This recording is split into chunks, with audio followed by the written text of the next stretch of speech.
আমাদের কিছু তাওহিদি ভাইয়েরা আজকে সেই অফিসের সামনে ওদের জিয়াফাত পালন করেছে গরু জবাই দিয়া। কি দিয়া? গরু জবাই করছে, কিন্তু সেখানে পুলিশেরও লাঠিচার্জ চলেছে।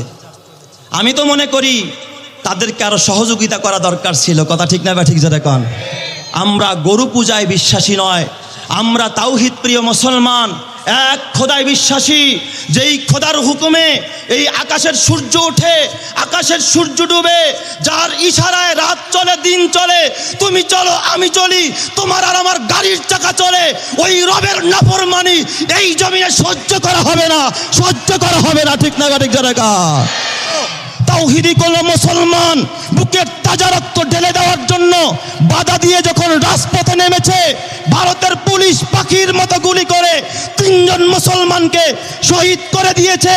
আর ওই দিল্লির দালালি আমার বাংলাদেশের এই প্রথম আলো নামক পত্রিকা মুসলমানদের বিরুদ্ধে বিবৃতি দিয়েছে, দিল্লির পক্ষে বিবৃতি দিয়েছে। আমি বলি এই প্রথম আলো ভারতের পক্ষে বিবৃতি দিয়ে, মুসলমানের বিরুদ্ধে বিবৃতি দিয়ে ওরা প্রথম অন্ধকারের ভূমিকা পালন করেছে। ঠিক না? ঠিক জনগণ মুসলমান।